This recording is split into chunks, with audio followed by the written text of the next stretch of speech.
All right, we're live. Hey, everybody. Happy Friday. It's Greg Rand. I'm the Chief Strategy Officer at Renters Warehouse, and we're doing something for the first time today. Hopefully it works well. We're doing a Facebook Live Q&A show. I've got a long and storied background in the real estate investment space, and it's my hope that I can add some value today by sending you off into the weekend with some of your real estate investment questions answered.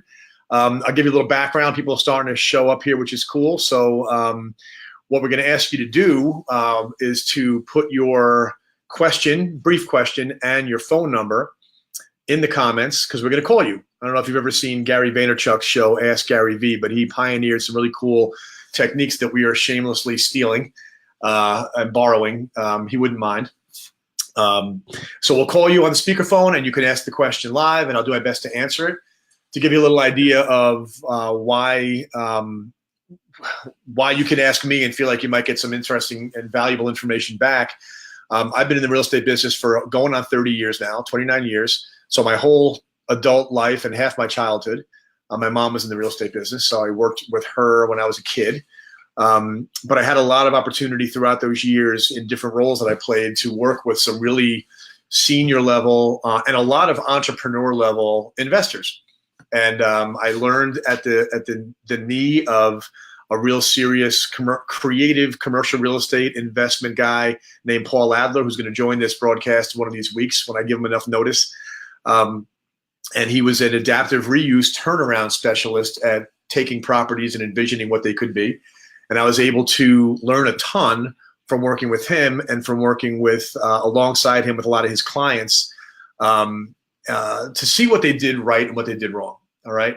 To observe. I've discovered over all these decades that I recognize patterns. And so I've got experience myself, but really the experience that I'm channeling here today is from all these people that I worked with over the years and witnessed over the years and saw these patterns that they kind of follow that are pretty distinctive. And when people deviate from them, they tend to make mistakes.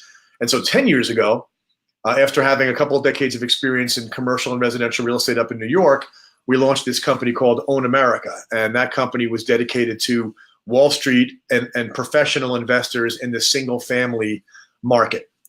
And so then I got a chance to see as Wall Street came in for the first time, real professional people, professional analysis being done. We worked with literally every one of the biggest investment funds. We did a little work with some of them. We did a lot of work with a few of them. But any work we do, they have to tell us what their plan is, like where they want to buy, what they want to buy. Our job was to help them analyze markets around the country and find properties and markets that worked for their requirements. And so I got to see under the hood at pretty much the entire Wall Street driven trend. If you know anything about this, you might have read about it. Maybe you've experienced it. Wall Street, about 20 Wall Street firms raised billions and billions of dollars starting about 10 years ago and began buying rental homes around the country on the backside of the housing crisis in order to create a lot of rental stock for all these families that were going to lose their homes to foreclosure and short sale. And it gave rise to an entirely new asset class, commercial real estate asset class, which was residential homes that were actually owned by an investor and occupied by a tenant. And so those companies, we sourced properties and analyzed markets and worked with them in their process, sold thousands of houses for them, and then along the way created a system by which they could sell portfolios of rentals they decided to sell. So now follow this. When they were doing all their analysis, we got to see and be part of that on what they thought they wanted to buy. And then with this, they decided they wanted to sell things. Usually it was because one of two reasons. Either A, they made a mistake and they wanted to pull out of that market or that price point or that neighborhood. So we got a chance to see what those big brains decided was a mistake. And they don't go on intuition, okay? They go on real numbers. So, and the second reason why they would sell is that they did so well, there was time to pull some money out of that market and then double down someplace else. So it's just been a really great 360-degree view on investment in America in general, with a heavy concentration lately on single-family rental. So the reason I'm here and the reason I'm not the CEO of Own America anymore and I'm the Chief Strategy Officer at Renters Warehouse is that they were kind enough to buy my company and put me in this position.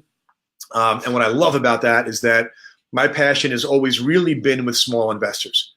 I loved working with the big ones, but I like more. I like it better working with small investors, because what it means to people in the small investment space is that they get an opportunity to like secure their future, right? So when I work with somebody who works for a big investment fund, it's their career. When I work with somebody who is buying the properties and Renters Warehouse is managing it for them, what it's doing is setting up their personal legacy, making it so that sometime in the future they can have complete financial peace of mind because they've built a portfolio of rental homes that are paying them an income and becoming valuable, more valuable every day, which pretty much happens. So that's where my passion lies now. Renters Warehouse has got 15,000 some odd customers, most of whom own 1 or 2 or 3 homes.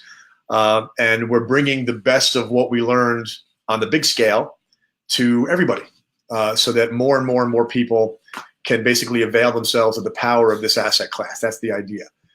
So today's topic is picking winners, which has been a specialty of mine for a long time now, where we are able to apply a certain philosophy that I'm going to share with you now. If you have any questions, please put into the comments what your question is. Brief, one-liner. It could be about a market. You might want to know about Tallahassee, Florida. What do I think of that market? It might be about an investment situation you're considering. It might be that you're brand new and you're trying to figure out how to get started. And it might be that you've heard that there's a big recession coming next year and you think you might want to sell, and what do I think of that? So I'm really excited to answer questions live. Again, your question and your phone number, because Austin is going to dial you up and then put you on speaker so everybody can hear us chat and interact on that. Okay? All right. So what I want to do now is give you kind of a taste of this.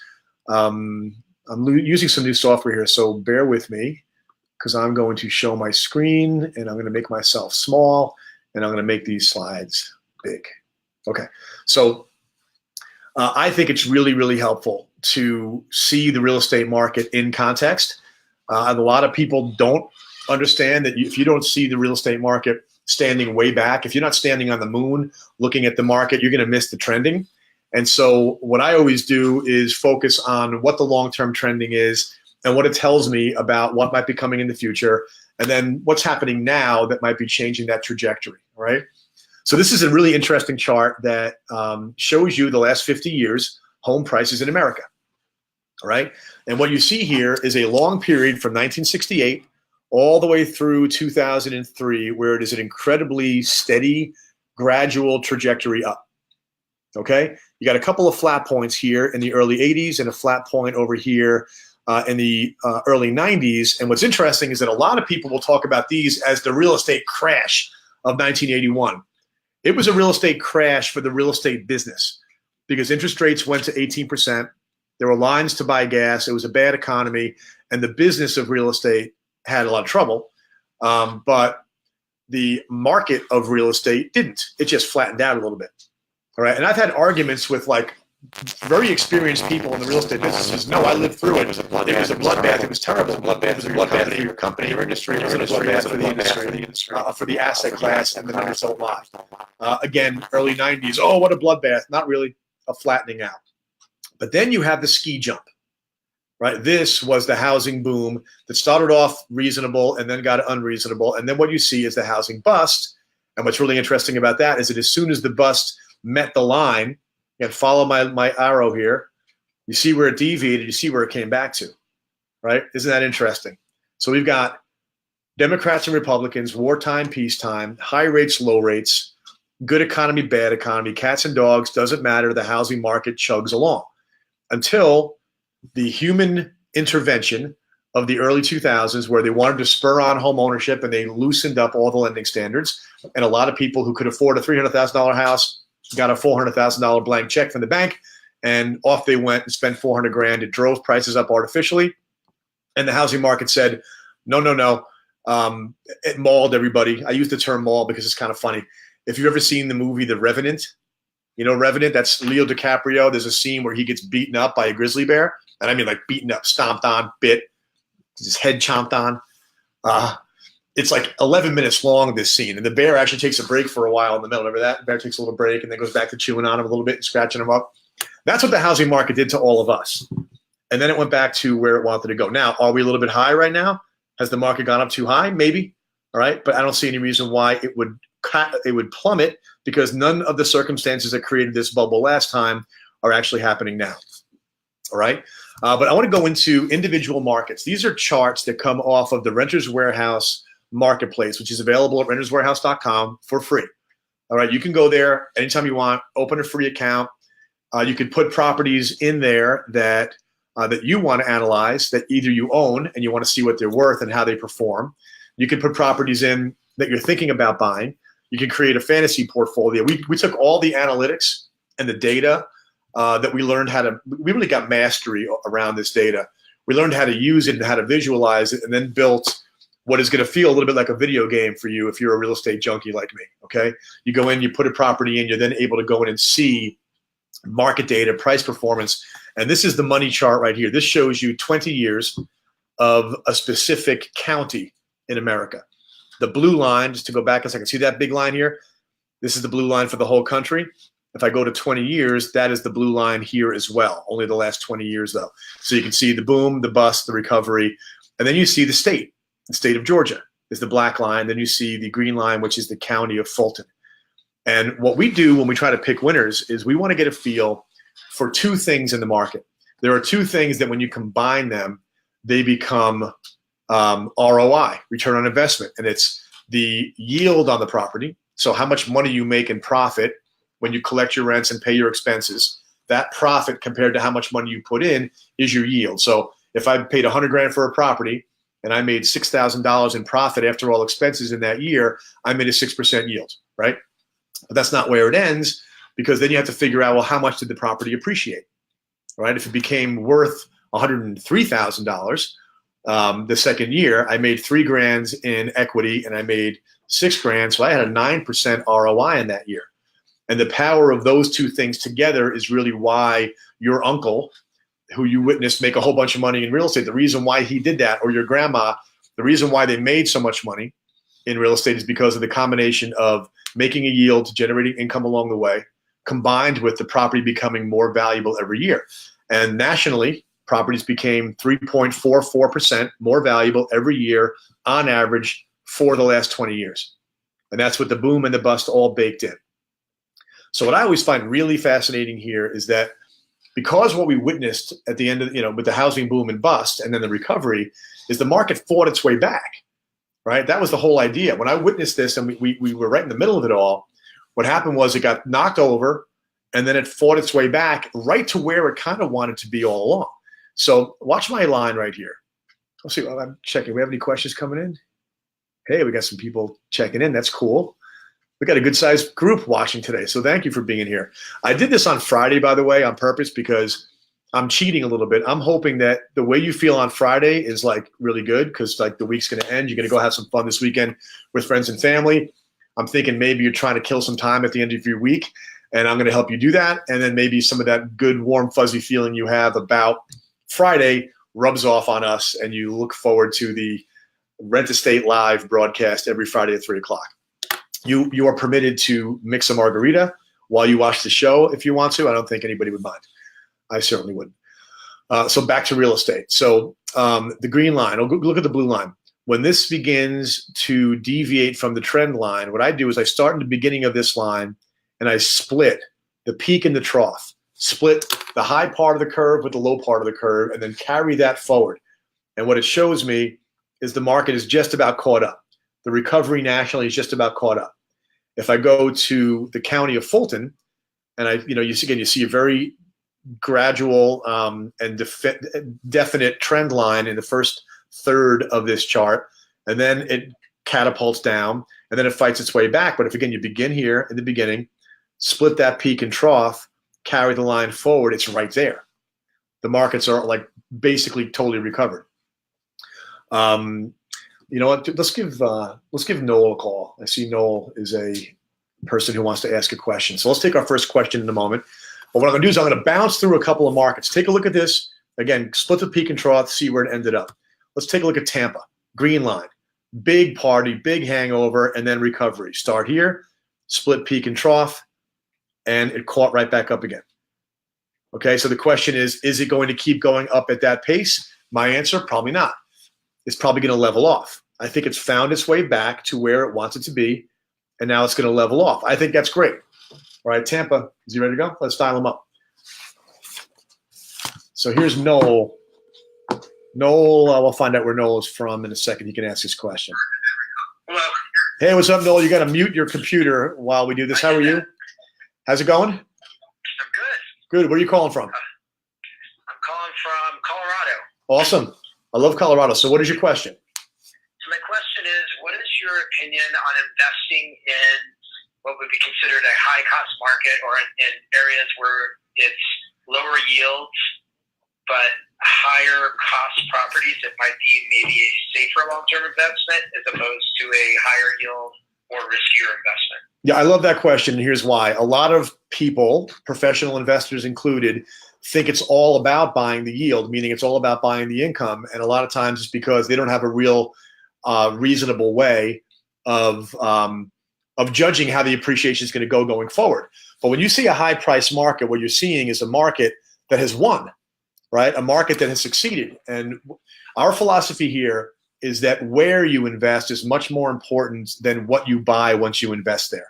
So follow me on this, right? We're talking. You said you're in Colorado? Yep. So what market are we talking about in Colorado?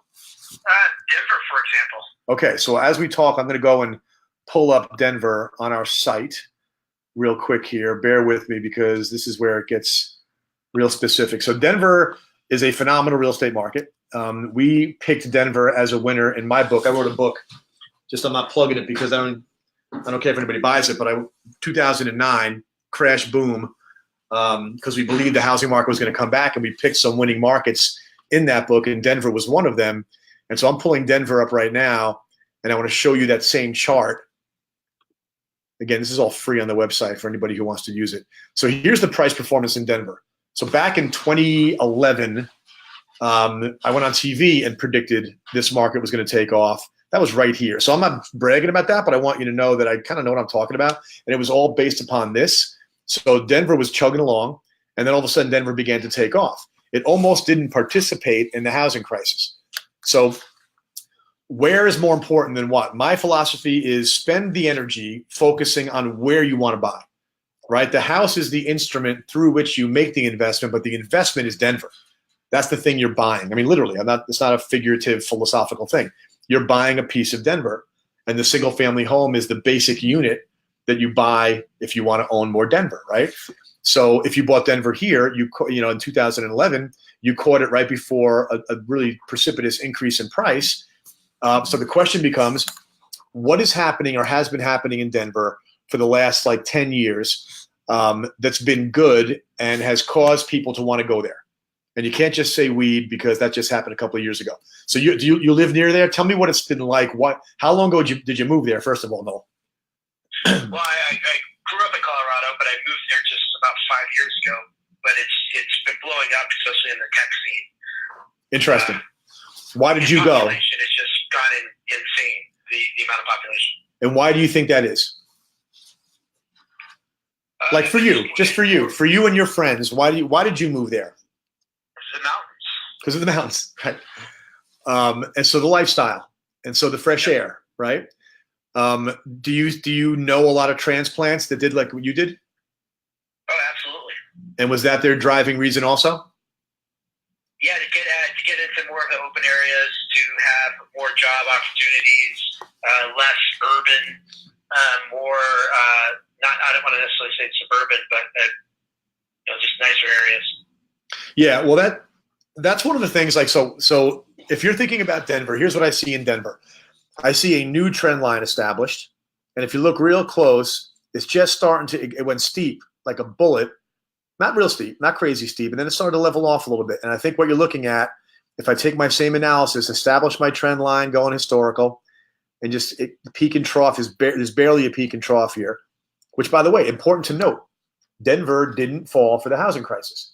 It didn't fall for the housing boom. It didn't fall for the housing bust. I don't know why that is, but the population growth was so strong. But there wasn't a frenzy there. You don't see a buying frenzy during the housing boom here. But then if you carry that trend line forward, we're above the trend line right now. But just like clockwork, the trend line is starting to level off a tiny little bit. And I think it's going to continue to go in this general direction. So you're going to get a lower yield because the market has been so successful, but you're going to get continued price appreciation, and the average in Denver has been 5.12 as compared to the national average of 3.44, which is, it's only a point and a half, but it's a big gap. That's a 40% increase in the appreciation rate over that, over the rest of the country. And that's happening now. So I'm a big believer in quality.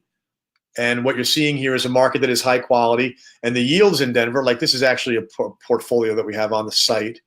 So let me just take a look at this particular property. This is a $4 million portfolio that was pulling in a 4% yield. So it was a total. Here's what you find. Yield, again, is the profit, right?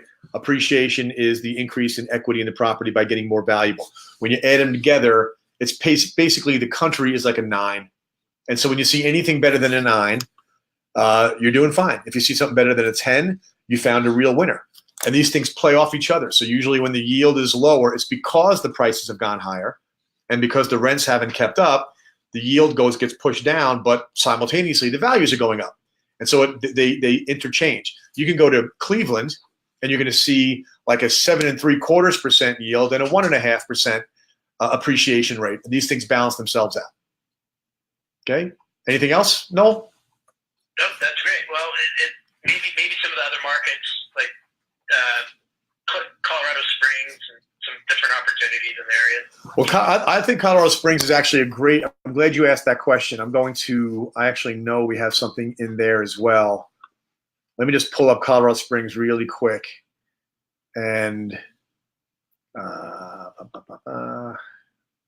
say really quick, easy for me to say. Okay, Colorado Springs.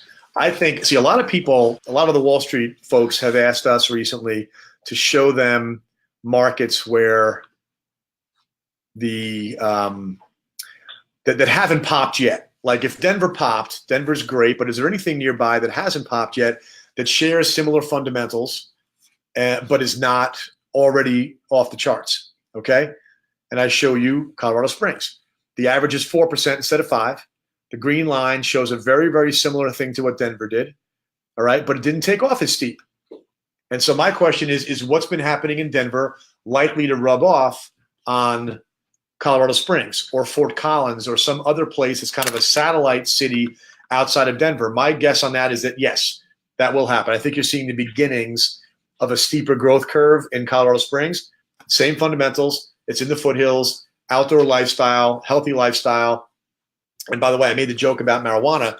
The truth is that what Colorado did by embracing that industry, doesn't matter if you like it or don't like it socially or sociologically or politically, fact is that a big industry that's going to be a monster has set up shop in Colorado, because while other governments that were sort of friendly towards it were sort of thinking about it, Colorado jumped in and went all in. And infrastructure is being built in Colorado, and that's going to be the home base. So like the financial district in New York, entertainment industry in Los Angeles, weed industry in Colorado, that's real, and that means jobs. And so when people have the combination of job opportunity overall, you mentioned tech, okay? So job opportunity that appeals to young people, and it's also got kind of like the best lifestyle, one of the best lifestyles in the country. You've got a winner, and we're all about picking winners here, and nothing that I just described is slowing down. It's only accelerating. So if I had one stash of funds to use to buy, I think I might actually go to Colorado Springs, because I think you're going to see it bump a little bit here, and you probably get a higher yield because the values haven't gone too crazy yet. Does that make sense? Yep. All right, man. Makes sense. Hey, Austin, thanks for calling. You bet. All right, bye. All right, so let's see what else we have here. I'm going to put my face back up. Oh, yeah, let's call Nikki. Nikki, do we have a phone number for you? Nikki's asking about Charlotte, so I'd love for Nikki to give us her phone number if she could, so we can call her and we can talk.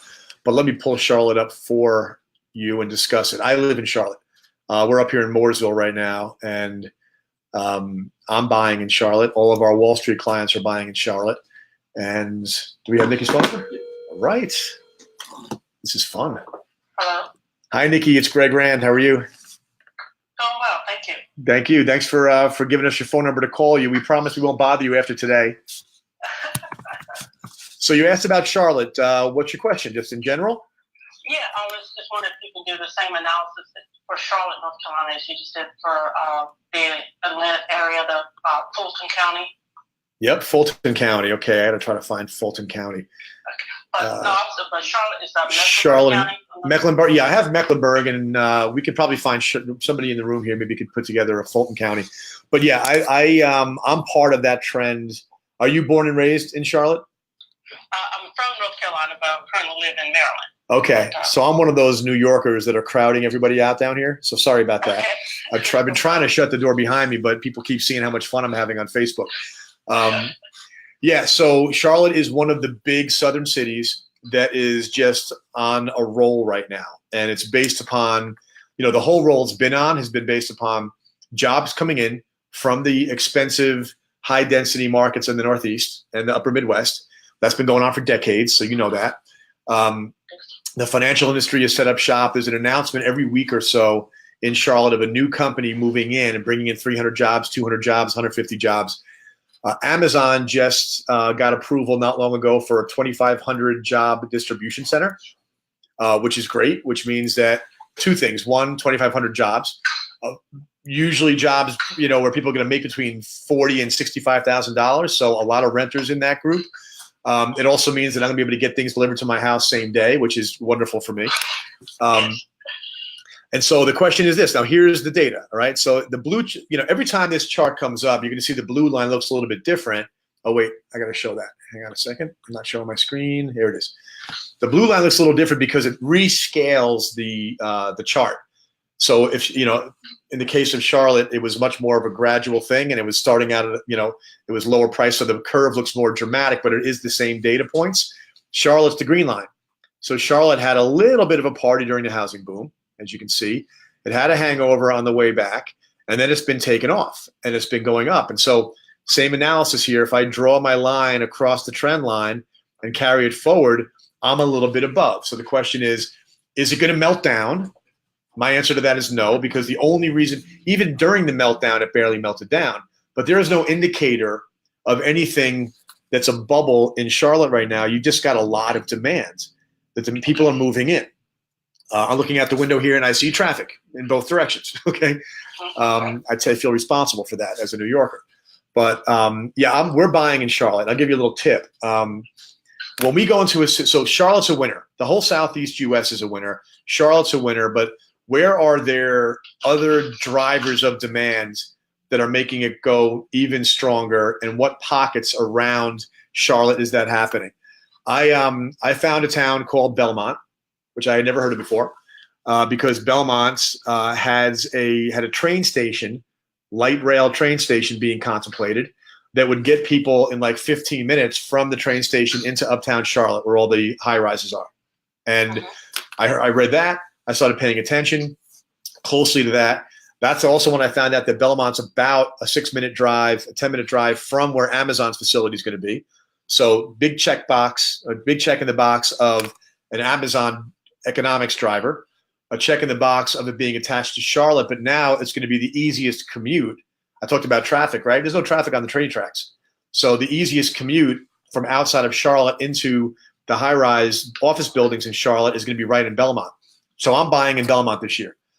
So that's the idea, is that you find a market that's good, and then you try to go within that market and find some other little nugget of intelligence that you can discover that tells you that this spot over here is going to go up a little bit faster. So Charlotte overall, 2.8% nationally.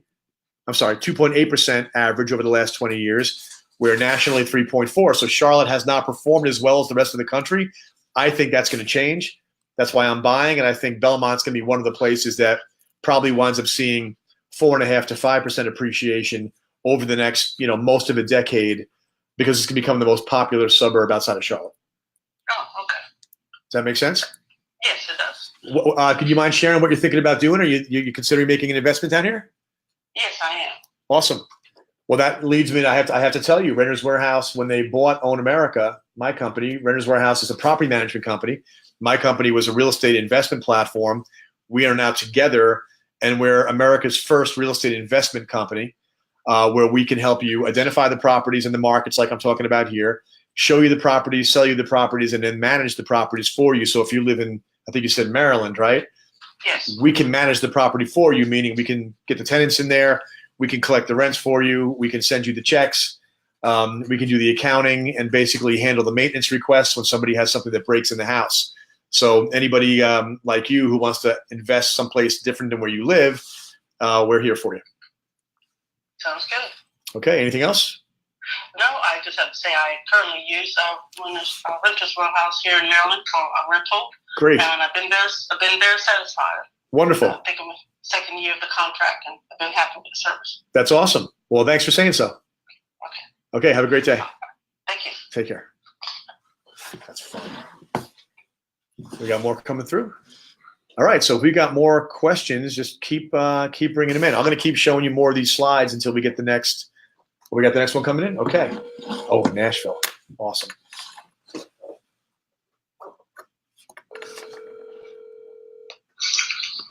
Hi, this is Ankur. Encore, this is Greg Rand from Renters Warehouse. How are you? Hi, Greg. How are you? Great, great. Thanks for putting your phone number in and being willing to come on and talk to us. Where are you calling from? I'm calling from Nashville, Tennessee, and I have 2 properties with Renters Warehouse, and I'm so happy with the service. That's great. I love hearing that. We're not even preparing that for everybody, so that's great news. I'm looking for Nashville. So how long ago did you start investing in Nashville? About 2-3 years. So you won, right? Nashville's been doing real well. I've actually got it on the screen in about 2 seconds here. So let me blow it up on the screen so everybody can see it. Yeah, Nashville is another one of those rocking southern cities that's attracting people from all over the place. If you look at the green line here, you can see that it really took off. You caught it right sort of in its trajectory upward. It is above its trend line right now. So the question is, what's going to happen next? What we're sensing is that your general question, what I think of Nashville, or is it something specific? I'm looking for like a Franklin area. And that's nearby? Is that a suburb of Nashville? It is. What county is it in? It's in Williamson County. Williamson County. Cool. So I've got Davidson County on the screen here. And because we've got people watching live, I don't want to take the time to go in there. Maybe Andrew can pull something together and let me know. I can pull it up on the screen for what it was. Which county again? It is Williamson. Williamson County. So we'll see if we can get that together for you and show it to you on the screen. Yeah, one of the things I was saying earlier is that when you see a market like Nashville that popped, or like Denver that popped already, is there anything else nearby that is similar fundamentals, but maybe a little bit further back chronologically in its explosion? Like the market is doing so well, but it hasn't gotten there yet. Tell me about Williamson County. Is it really close? Give me some background on it.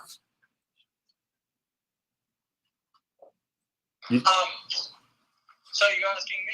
Yes. Okay, so Williamson County is one of the really good suburbs, well known for its schools. And this, how far out of downtown Nashville is that? It is about, I would say, 30 minutes out of downtown. Okay, good. So it's on the outside ring, kind of. Right. There's a Cool Springs area. There's a gallery there, and lots of new offices that are coming up. That has been big companies like CHS and MedHost and HealthStream and others. So you're seeing jobs coming in. Do you have a sense of what the reason is why those companies are coming in? Is it general Nashville migration, or is there some anchor there? No pun intended on your name, Ankur. Is there an anchor going on? Is there an anchor in that market where companies are coming to try to be close to? Right. So here, let me rephrase my question then. So just like Texas and Nashville has seen like a lot of inbound from other states. And I wanted to know if that trend of incoming traffic is on the rise or it has started to mellow down. What does the real estate market look like out there? Is it time to sell or should I hold on? That's my favorite question. So first of all, what's interesting about migration to cities like Nashville and Charlotte and cities in Texas is that when the economy is doing well and companies are expanding, they tend to go look where they can expand. They want to do it cheaply, but they have the courage to expand because the business is doing well. So they expand and they go to places like Nashville to expand. If the economy turns, people and companies want to get out of expensive places like New York or California, and they want to get into places that are lower costs. And so there's a recession-proof nature to some of these southern markets because no matter which way it goes, they become popular. When money's flush, people want to expand, go down there. When money's tight, they want to shut down the expensive operations up in the Northeast and make their way down to some place where it's more cost-effective, both businesses and people. So that migration trend is like a glacier. It's not going anywhere, okay? It's going to keep going. It's going to get to a point where second cities, like I have Chattanooga in mind. Chattanooga is another Tennessee city that hasn't caught on yet, okay? It's catching on. It's really getting very, very popular. But if you look at the chart on the screen here, you can see that Chattanooga barely registered the housing boom and bust, just a flat line for almost 10 years, and now it's starting to pop, okay? And that's an indicator that Nashville may be getting a little more expensive, so Chattanooga becomes not at the expense of Nashville, but Chattanooga becomes the next Nashville, so to speak. From the standpoint of the market itself, if I were you, I would never sell anything, okay? And I say that, everybody should understand that my company lives and breathes on people buying and selling property, but I don't think anybody should ever sell. So 25 years from now, I guarantee you'll wish you had kept it if you can. Now, if you're going to take the money out and then move it someplace else and buy something else because you're trying to be dynamic and strategic about your investment strategy, well, that's great. Stay in the real estate market. There's no indication that we're heading into any kind of a housing recession right now. And that's an important point. I'm going to pull something else up I know I have in this slideshow. These are the kind of stories you see on the screen now that have been prolific in the media in the last year. And they're nonsense. And I'm not saying that because it's my opinion versus theirs. Here's one. Experts predict. They had a survey of something like 100 economists. So experts. I'm not an economist. They predict recession will hit in 2020. And they put economic crisis across the top of the story. That's unfortunate. That's not even a real newspaper story. It's just a piece of stock art. They have put the word economic crisis, the words economic crisis up, and then you see experts predict next recession. But here's the problem. In the same subheading, it says nearly half of the experts surveyed said they expected a recession. Well, what does that mean, Ankur, when nearly half of the experts said one thing? They're even out. And it means that more than half said something different. Right? So for whatever reason, and I'm not going to try to ascribe the motivation to do this, they took a survey and a smaller share of people said there'd be a recession. A larger share said there wouldn't be.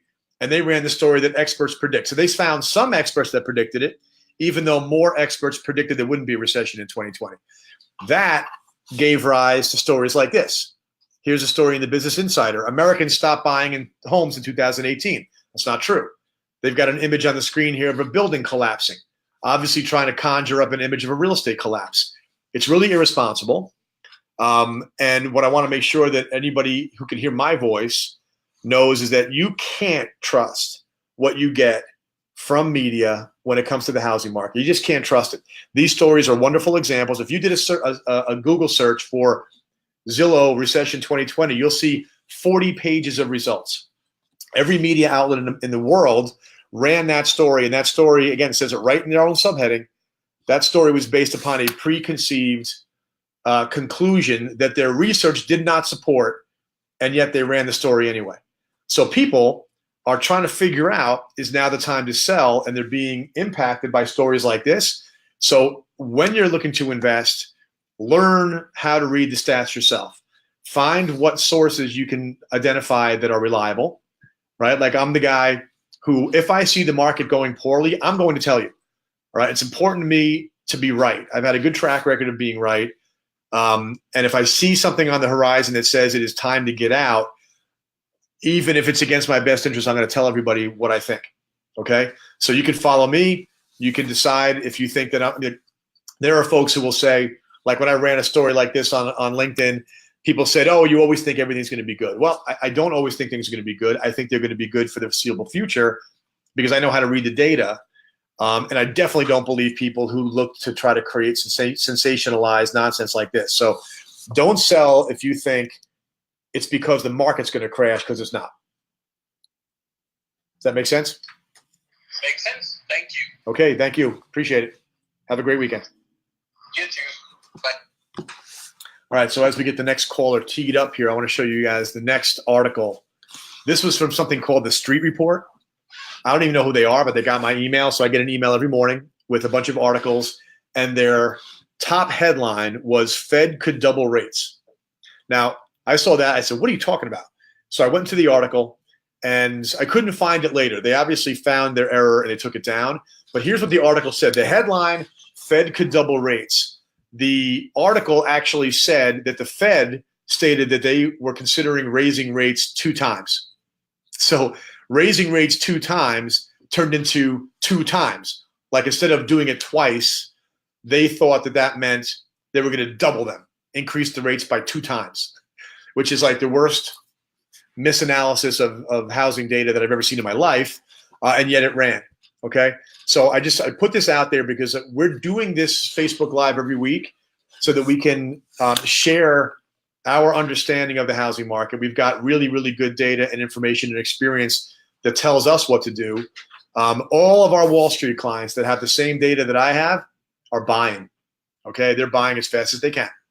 So it's a little bit like, you know how when the stock market plunges and people on Wall Street kind of love it secretly, because what it means is that people like me are going to sell their stocks out of fear. And so the amateurs like me sell at a bad time, and the professionals buy my stock before it pops again. This is a situation where the professionals in the housing market are buying.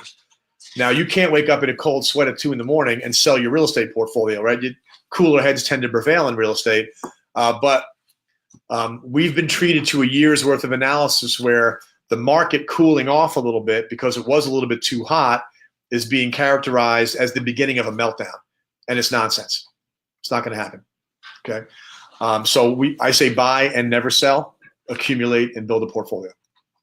Anybody else available for a call? Yeah. Okay. Who am I calling? Josh. What's up, Josh? Okay. Hello. Hey, Josh, it's Greg Rand from Renters Warehouse. How are you? Doing well, man. How you doing? Good, good. Thanks for putting your number in. You got a question for me? Yeah, I was just, I'm in the market for multifamily, 10 to 20, 30 unit property. And I guess I got on late. If you already went over which markets are about to pop or that are still good buys. I'm in South Florida, and everything's so expensive. I mean, it's, $125 a door, $130,000, $150,000 a door. It's just like, that doesn't seem like a buy to me. The numbers aren't working. So I guess I might have missed the beginning if he named some markets that. No, not really. No, you didn't miss anything. No, I didn't. I'm kind of going wherever the wind takes me here. So, so that's cool. So, are you open to almost anything in the country? Yeah, I'm open. I still want to live in South Florida. I have a lot of rental property in Houston that Richard Drake manages for me at Renters Warehouse there in Houston. He's a great guy. Which kind of enabled me to kind of retire on my cash flow here in South Florida. But I want to get bigger instead of single family. I'm trying to make the jump. Awesome. Multifamily. Okay, well that's cool. So I'm a big single family guy, but obviously it's a kissing cousin to multifamily, and it's driven by a lot of the same fundamentals. So I'm going to give you 3 or 4 of my favorites and why. Okay. One of them is Denver. I'm sorry, not Denver. Detroit. Detroit some years ago was the only market in the country that I couldn't find a reason to love. All right, because every place in America generally is growing in population, and population growth means housing demand, right? So this is the only place that wasn't. This was the only place that was actually losing population on a year-over-year basis, and that scared me. And there were reasons for that. The auto industry was evacuating. The job base was eroding. The city of Detroit was corrupt. It was bankrupt. It wasn't going to be able to meet its pension obligations. It was a mess. And then a couple of things happened. One, the state put an emergency manager in charge of Detroit, went through bankruptcy, okay, came out of bankruptcy. So they cleaned up their pension obligation situation and their debt problem. They also cleaned up their corruption, not by electing a whole bunch of really non-corrupt politicians. They just took the power away from them for the time being and put it in the hands of a professional manager. But then things started to happen that were giving signals of the market coming back. Quicken Loans setting up shop right there and really investing heavily in downtown Detroit. Take some of those blighted neighborhoods and turn them into something more positive. Big plus there. Getting a corporate champion like that buddies up with government and begins to spend the money to clean things up is a big plus. But that wasn't even enough. It was the renegotiation and the following through on the bankruptcy. And then we have the auto industry being coerced, muscled, bribed. I don't know what the right word is, but they're being compelled to come back to America, come back to Detroit. And so what's happening there now is there are announcements coming out every couple of weeks. I think I saw one last week, $3 billion investment by General Motors. They're doing electric cars. They're doing autonomous cars. So it's not just running back and doing the same thing they used to do. They're bringing in a whole new industry. And Detroit, you look at the chart on the screen here, it's got a negative 20-year appreciation rate. So it got really slammed. And I think if I was going to invest in Detroit, what I would do is buy the nicest property I could. I wouldn't worry about trying to get a deal on the property because you're getting a deal on the city. Does that make sense? Yeah. All right, so that's one. All right, I'm going to rattle through 3 or 4. All right, let's see. When it comes to Florida, I think the Panhandle is going to catch on.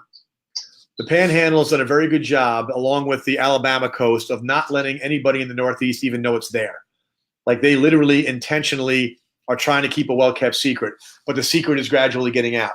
As people look around and say, where can I find the climate, the quality of life, gorgeous coastline, Panhandle is one of those things, and it's nothing like South Florida in terms of the wild appreciation rates over there. It hasn't really happened there yet. So I like that. I had Jacksonville on the screen, but I wasn't talking Jacksonville. But Renter's Warehouse isn't in the Panhandle, right? That's true.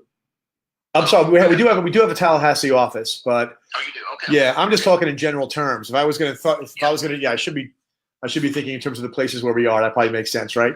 Well, I have to find if I'm going to buy in Detroit, right? I have to know I have a main problem. I'm sure they have them. Yeah, we do. We do have that. Yep, we do. I'll tell you where my favorite market today that is really in the process of exploding, that is a Renter's Warehouse market, is Huntsville, Alabama.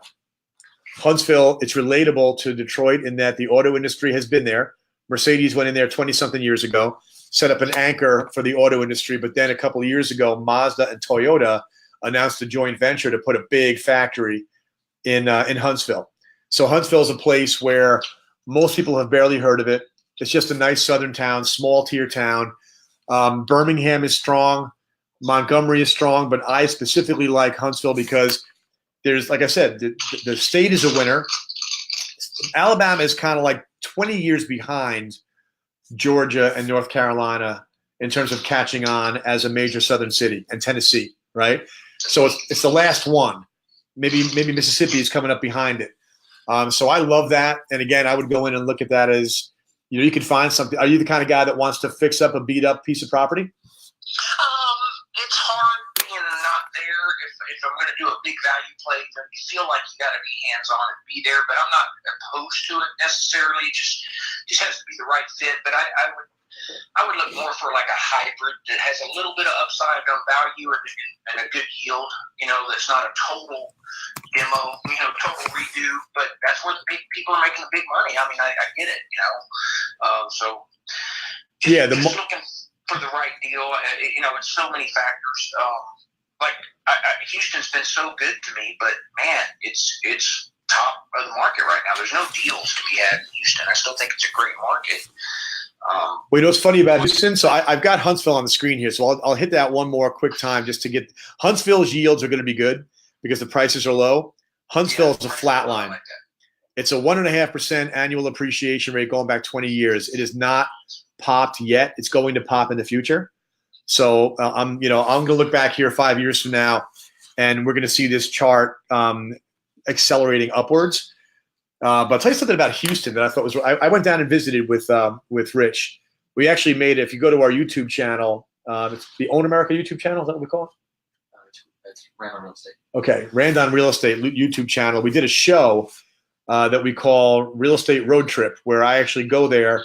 I rent a muscle car. I tear around the market in this car, and we look for a city like Houston that's obviously done well, but are there pockets around Houston that are popping now that maybe are going to have extra liftoff compared to the rest of the city? And we discovered, what was it, Valley Ranch. You ever heard of Valley Ranch down there? I think I have, yes. Valley Ranch was dry, no booze, okay? And when you don't have booze, you don't have restaurants. When you don't have restaurants, you don't have nightlife. You have a quality of life element missing. So the real estate prices there were a little bit flat in Valley Ranch. Valley Ranch had some very visionary people. Like for years, I think they were trying to get the dry designation lifted, but they were going about it the wrong way. I guess they were saying we want booze, and it wasn't working. They came up with the restaurant initiative. Rich clued me into all this, and I drove there and drove it and saw it. The restaurant initiative said we need to be able to allow liquor licenses if we're going to have restaurants, and restaurants are good for quality of life. Well, that got approved. And so now it's not a dry town or county anymore. I think that market is going to I think it's been suppressed, and now it's going to accelerate. It's about 40 minutes due north of downtown. Yeah. Valley Ranch, and then so the houses that are $125,000 in that area, I think are going to go up at a much faster pace, multifamily as well, just because of that one factor. Why do you prefer single family over multifamily? Good question. It's because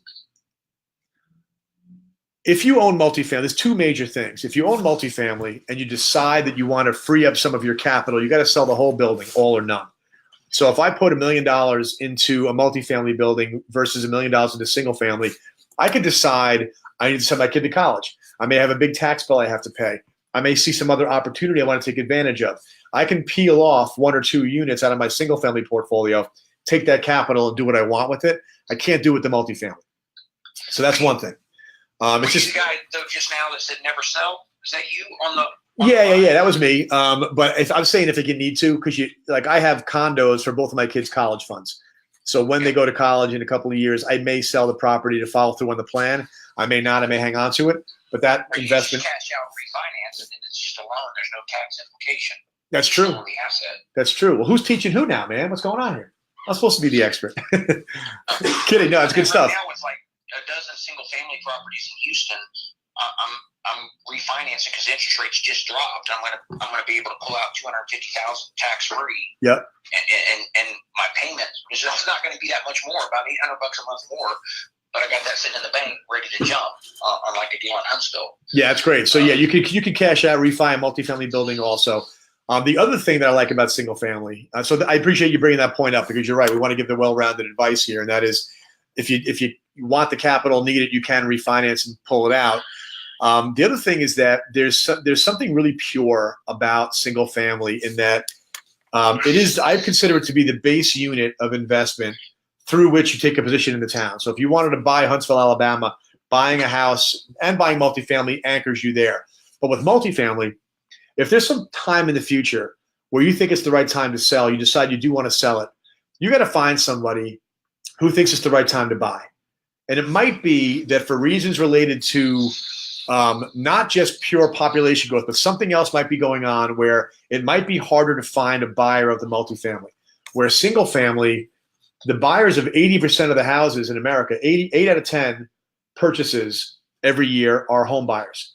And they're not buying because of the economic situation. They're buying because they got married, right? They're buying because they had a kid. It's a lifestyle decision. And so definitely there's more chances of selling, and there's more market. There's always a market for single family because starter home, first time home buyer, all that stuff. Right. And so the value of the property, if you do want to sell it, or just if you're counting the money, or if you want to refinance it, is attached to something that is, it's like an emotional purchase, which isn't usually a good thing. But when I say that, I mean, it's a personal decision. People are deciding to buy. And so that's it. It's the idea that there's always a fork in the road in the future. Whenever you want there to be, do I sell this property to, or is the value of this property being supported by investor interest? In the case of single family, it's usually supported by home buyer interest. And when the economy goes well, it's more supported by home buyer interest. And if the economy goes badly, it winds up being more supported by investor interest. So it's kind of a two-headed coin that you always wind up being in a good spot. So let me ask you a quick question. Are you a Renters Warehouse employee or what? What's I am. the vehicle here? Yep, I'm an employee now. Okay, all right. So you're just helping out and building goodwill for the Renters Warehouse customers? By That is doing correct. This weekly thing, or is there something else happening? I'm trying to get internet famous. Okay. No, I think in today's modern age of marketing, it's media. You produce content, you try to be informative, educational, entertaining, put some personality behind it. So we're just doing that. We're just trying to give people the beauty of what we've done in my company that Renters Warehouse bought. So now Renters Warehouse is that we've shined the light on how well single family performs, and it's spectacular. People who sold real estate for the last 50 years only consider it a home.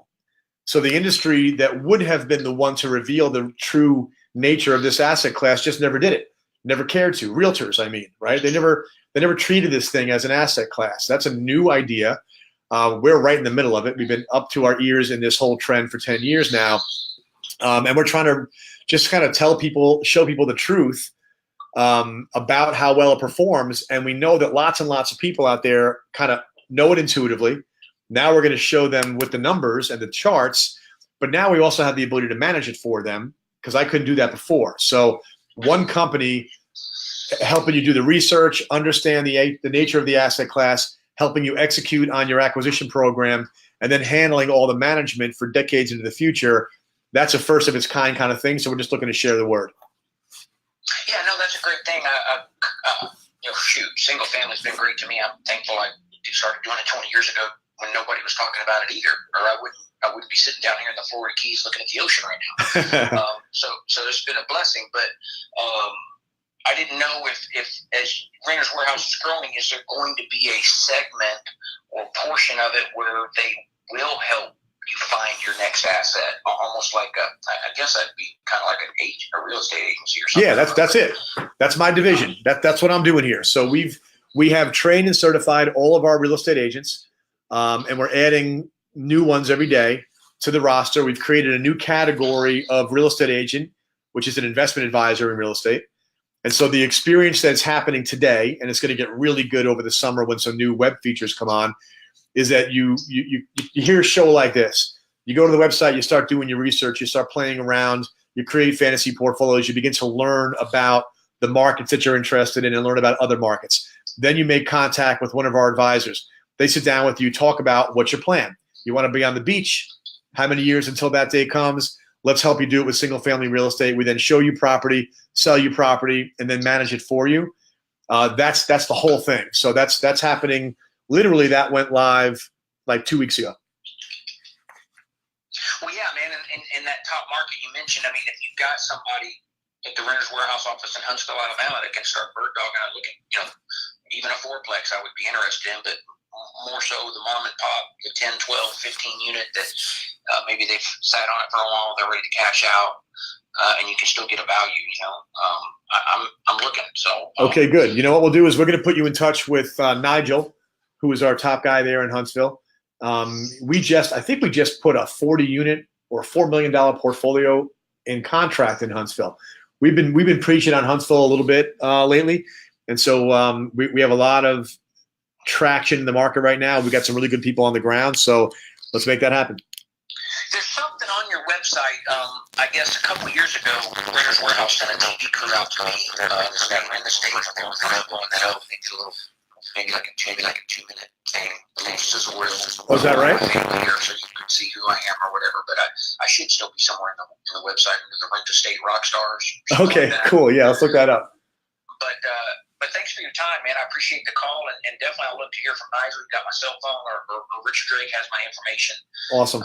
He's supposed to be looking out for me there in Houston if something pops up. But like I said, it's so overbought right now. I mean, it's high dollar. Okay, good. Well, thank you. I appreciate the call. Thanks, man. Have a great weekend. That was George W. Bush, wasn't it? It sounded just like him. Did you notice? All right, who we got here? John Michael. All right, John Michael, we're calling you.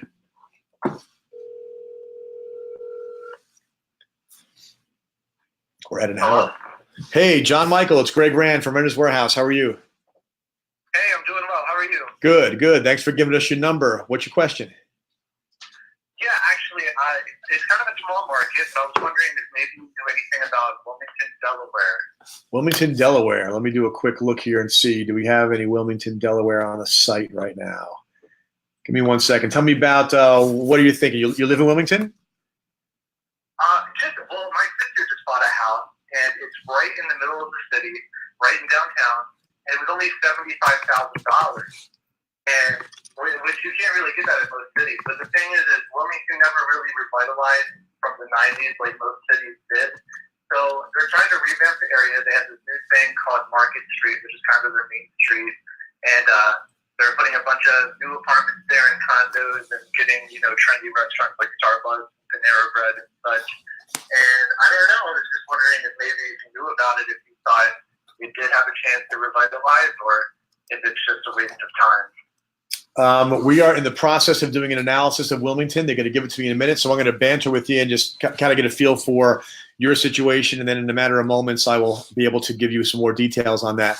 So tell me, if you're thinking about making some investments there, because you're thinking the right things, by the way. The question of is if a market is cheap, but now it's catching on, like what's the deal, right? Is there an opportunity there? Starbucks is an interesting indicator, because they pretty much go anywhere and everywhere, but they don't pull out. And so, they've got some people that have a lot of research data that says that not only is this a place where there's enough population and there's enough demand for $6 coffee, but the hipsters may be coming. There's a youth, and hipsters are good, man. Hipsters, they go into neighborhoods that need to be turned around. They like the edginess of it all. Are you by any chance a hipster, John Michael? Maybe a little. Do you have a man bun, John Michael? No, I do not. Okay. I'm going to do a little bit of research on this right now. Andrew, you give me the flag when you're ready here. Okay, cool. So would you be doing this as a long-term play? Like what stage of your life are you in right now? How old are you? Yeah. No, I'm young. I'm 26 right now. Great. Yeah, no, I just want to rent it out, really. Just make some passive money if I can. Okay, that's awesome. That is the way to do it. So I've got a portfolio that I'm about to pull up right now. Here it is. All right, so I'm going to pop this up on the screen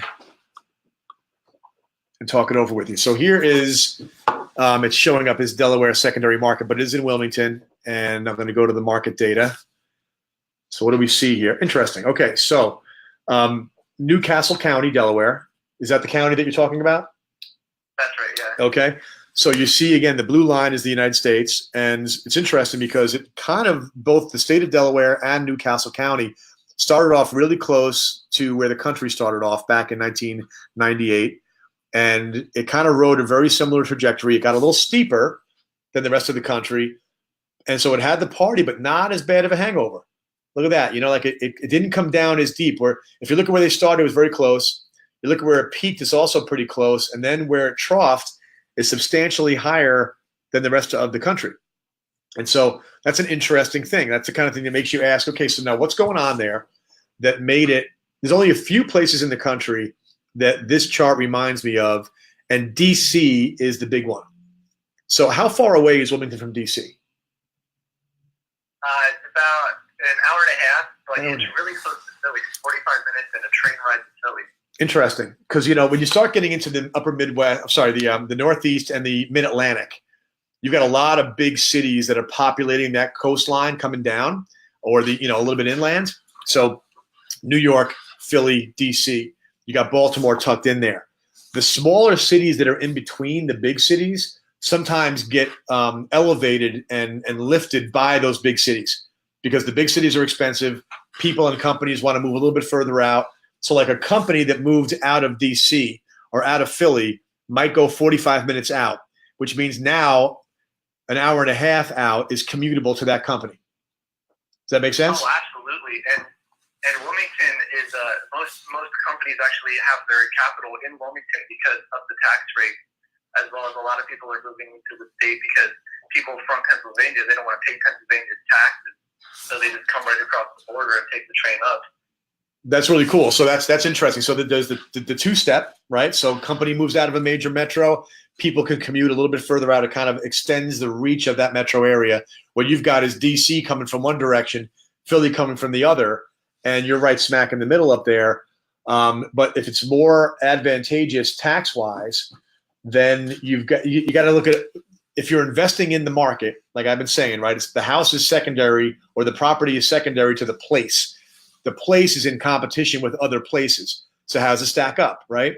So when you've got a place that's drivable, like people leaving New York and going to Florida, that's a big haul. You have to move, you have to pack up, you've got to fly, you're away from your family. But when you've got a place that's drivable to those major metros, it almost kind of fills in the gap. Like you've got two bookends, DC and Philly, and they're squeezing in towards the middle. That could be what explains that this chart is just identical to the way DC looks. And so, and DC, New Yorkers think that New York's the center of the universe, but actually DC probably is. And the way that market performs, where this market had all the fun, not that much of the hangover, and has maintained a 4% annual appreciation rate for the last 20 years, which is above the national average. And the yields on this particular property, which is just one property we analyze, is in the 5s. So again, like I said before, you wind up in the mid-9s. But I like it. Based on what you told me, I like it. I'm going to dig in a little bit more. But it's kind of the fundamentals, which is what I focus on, that we just talked about. This is attractive. I'd never seen this chart until now, because I never focused on that market. And there's a lot to like on this. Yeah, that's the thing. Everyone seems to forget about it, but it's getting a lot of attention recently from people who are getting priced out of the bigger cities, like you said.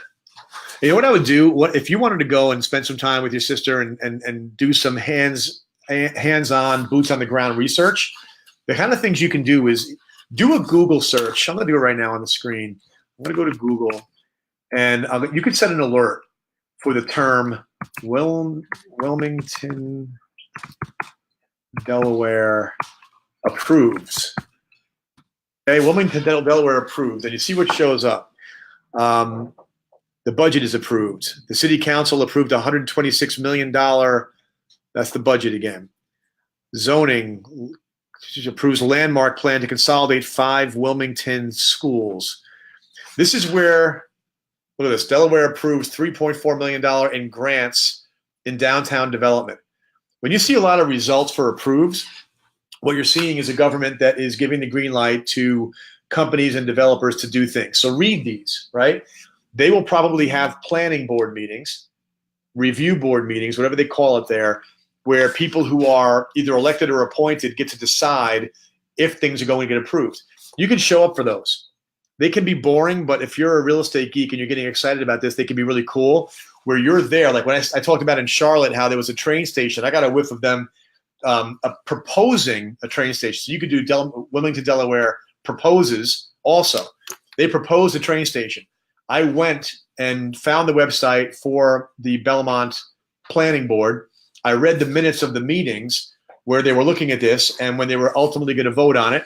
And I didn't go, but I paid close attention. I knew what date it was going to happen to be voted on. And then it got voted on and it got approved.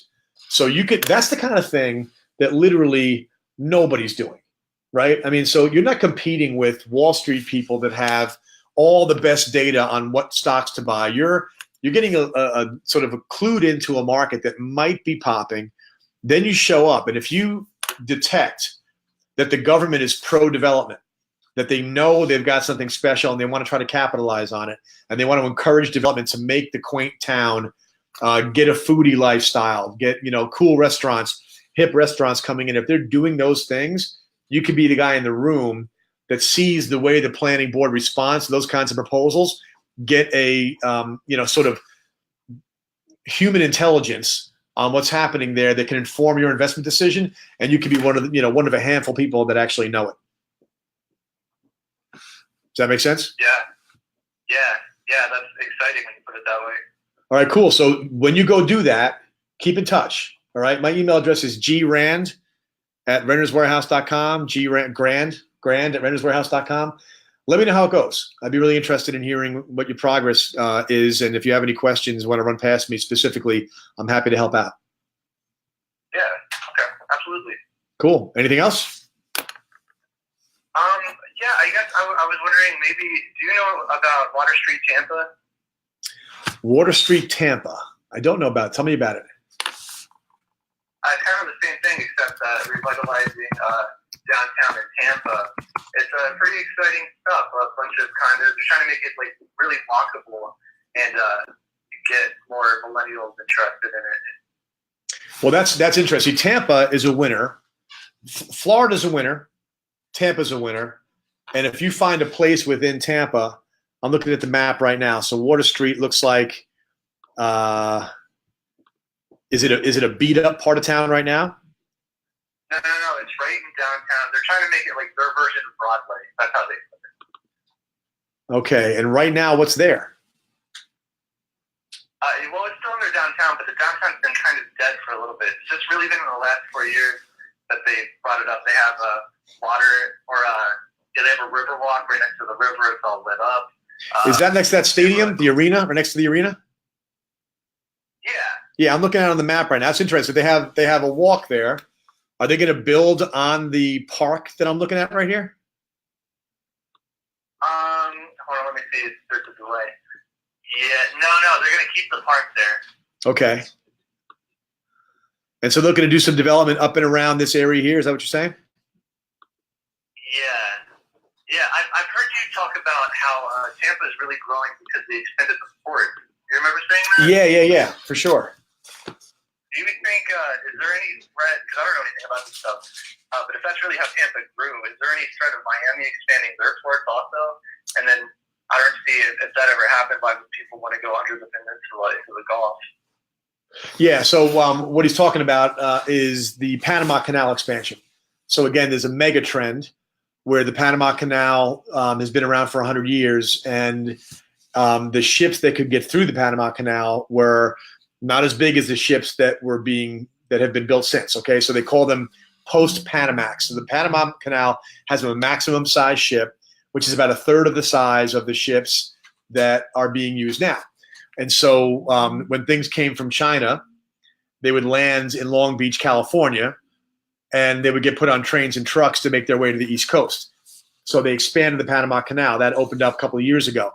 And so while that was happening, all of the ports in the Gulf of Mexico and up half of the East Coast began to get into a competitive battle to see who could be the big recipient of all or more of that trade traffic that was going to no longer go to California. It was a lot cheaper to keep it on the boat, bring it through the canal. So the Panama Canal expands. The big post-Panamax ships can now come through. And Jacksonville did a phenomenal job of being ready for that. Tampa was also working it. I haven't checked in on Tampa in a while on that subject. But like what Jacksonville did was they got like approvals for hundreds of millions of dollars to dig because the chips are also deep, right? So they had to expand their port capacity. They did a great job. I think they're going to wind up doing the best job capturing on that opportunity. But Tampa coming up through the Gulf is also right there. And if I were you, I would do some research on that.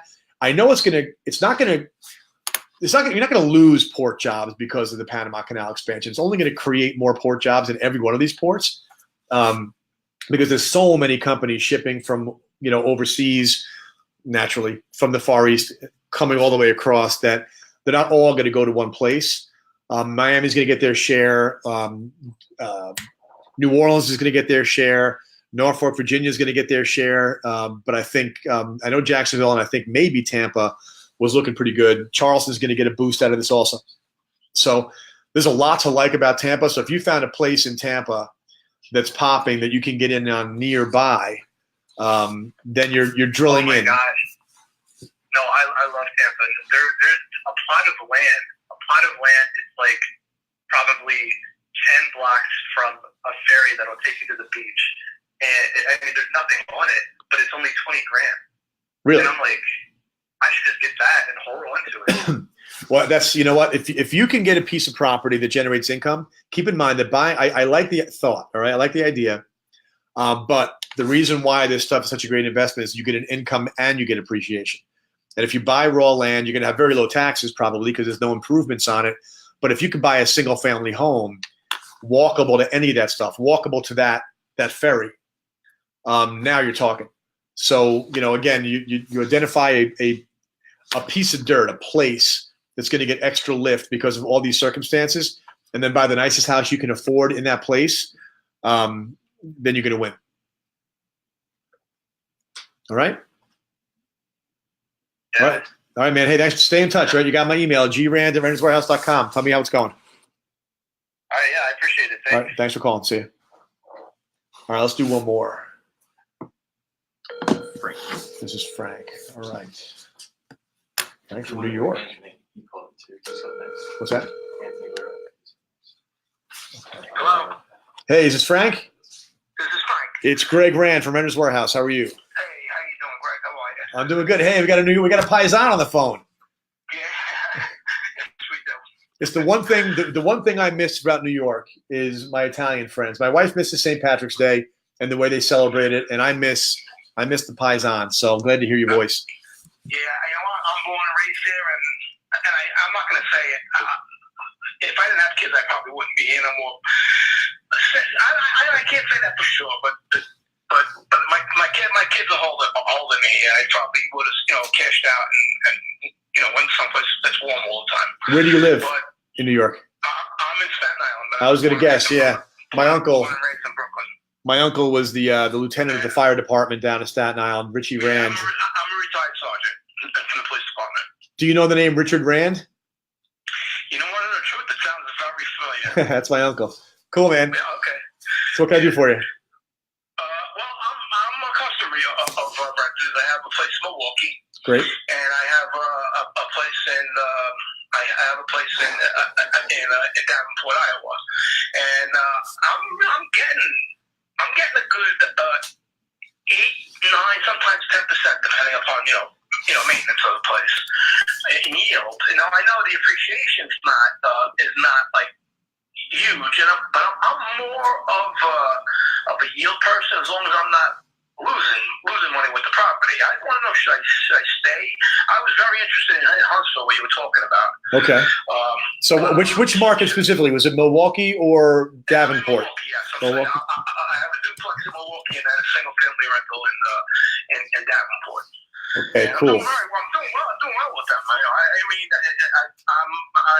love the business. And I think I'm more of a buy and hold person. I'm 60 years old, so I'm not. I love the income. The income is tremendous. I just want to know should I continue staying in those areas or should I look elsewhere? Well, I'm pulling up on the screen here. I'm just going to put up so everybody can see it. I'm pulling up on the screen Milwaukee. Okay, so Milwaukee County. You're seeing the prices are low. Like the blue line is the U.S. So this is substantially lower than the blue line in terms of every year. The appreciation rate is only 2.3% versus national average. But if I look at this is what this is telling me is, well, first of all, Milwaukee, Davenport, I like your style because you're buying bedrock, right? You're buying places that are just they're not wildly hot in terms of all kinds of inbound migration and everything else. They're just as solid as can be, right? I got the breadbasket down in Davenport, and then Milwaukee. Just Wisconsin is not as flashy as so many other states around the country, but it's not going anywhere, right? The people that are there love it. They're not changing. I look at this chart, and if I do my same analysis, start at the beginning of it, split the peak and the trough, and carry it forward, I'm taking notice of this little pop right here in 2016 to 17. We're in the process, by the way, of adding 18 data. Oops, I kicked my camera. Adding 18 data. And I think I'm hoping what we're seeing here is a little bit of a trend beginning. That data is going to get loaded up in the next month. So check back and put your properties in the system so you can track this stuff and see the changes in the value. But, this is not going to hurt you. If you're getting an 8% yield, chances are, if you're getting 8 and the market is doing a 2.5, you're at 10.5. And so As long as you, it's fine. Yeah. One of the things that, like, not that you haven't talked about, but you also get a nice tax write-off from the depreciation of these houses too. That's true. Which adds to everything. You know, it adds to the overall number. Yeah, no doubt. And we don't calculate that in here. But you're right. This is one of the reasons why, you know, so first thing is, I think if you want to buy more property in other places, I would do it, but I don't think you need to incur the cost of selling. You know, it's going to cost a commission to sell. It's going to cost you money maybe to fix it in order to sell it. We can sell it for you occupied. That's one of the big things about what we're doing is that, you know, 99 realtors out of 100 would tell you the only way to sell the house is to vacate it first. We don't do that. We keep the tenant in place. We sell it as an investment. But the reason I like this is that, like I said before, it ends up being a 9. Okay, between appreciation and yield, you're going to get a 9. Now, some people, the appreciation is more important. Some people, the yield is more important. But if it adds up to a 9, you got a 10.5, 10 and a quarter. So Milwaukee, not sexy, but plenty sexy if what you're interested in is a solid income and an ROI north of 10%. That's the reason I got into it, was for income. Yep. So I like it. I mean, if you want to buy something else, one of the cool things about what we're doing now also is that Renters Warehouse being in 41 cities, we have the ability to say, if you're in Milwaukee and you've got some bedrock right there and you want to try something that's got some sizzle, buy some Austin. Plenty of sizzle in Austin. The appreciation rate in Austin is very high and the yield is low. It ends up at a 9.5 or a 10, but you can balance your portfolio by playing this trend or that. You know, we just talked about the Panama Canal. You can play the energy industry in Pennsylvania, and you can and Oklahoma City. You can play the Panama Canal. You can play just general migration. You can. It's like as creative as buying and selling stocks on E-Trade, because you're playing population trends. And if you have, this is a real common sense thing. If you know people, and you have a feel for why people are going the places they're going, this idea of being able to own houses in different places, even different from where you live, and different from each other, you can mix a custom portfolio based upon your own intuition and do some cool stuff. Yeah, okay. No, I'm really interested in Huntsville. It sounded really like a good opportunity. So I think I'm going to contact, like you said, Nigel. Yep. And you manage in Huntsville, correct? We do, yeah. Okay, so I think I'm going to contact him and start looking in that area because I want to buy 1 or 2 more before I you know what? I love it so much. I may continue to do it for a long time. And I'm a young 60. I don't know how old you are, but I'm a young 60. And I don't plan on getting old. I'm an old 50. and it's just like you said, I'm trying to build a legacy for my kids. How old are your kids? You know, and they're 20 and 17. Okay. You know, and it's not even. And don't get me wrong, I love the income. The income is you know, it's great. It's nice getting those bank transfers every month. And, Yeah. I'm definitely gonna, you know, still looking at Milwaukee and Davenport, but I want to explore Huntsville, like you said. I'm also going to take a look at Belmont. Good. Cool. We're here in Charlotte too, so we can manage that for you. If you come to Belmont in person, look me up. Give me a call. We'll go have a cup of coffee. Okay, I definitely will. What was your email address again? 'Cause I missed that. That's grand at renterswarehouse.com. Okay, that's what I thought it was. And you can always get me through this Facebook page too. They'll pass your information along if you message them through here. Okay, listen, I appreciate everything. Thank you very, very much. Thank you. Take care, Frank. Okay, bye. All right. Hey, we're gonna have to pull the plug. All right. That was a lot of fun. So thank you all for hanging in here with us and for calling us. And sounds like people had a good time. So we'll be back here again next Friday at 3 p.m. Eastern doing Rent Estate Live. Really appreciate it. Have a wonderful weekend, and we will see you again soon. Bye-bye.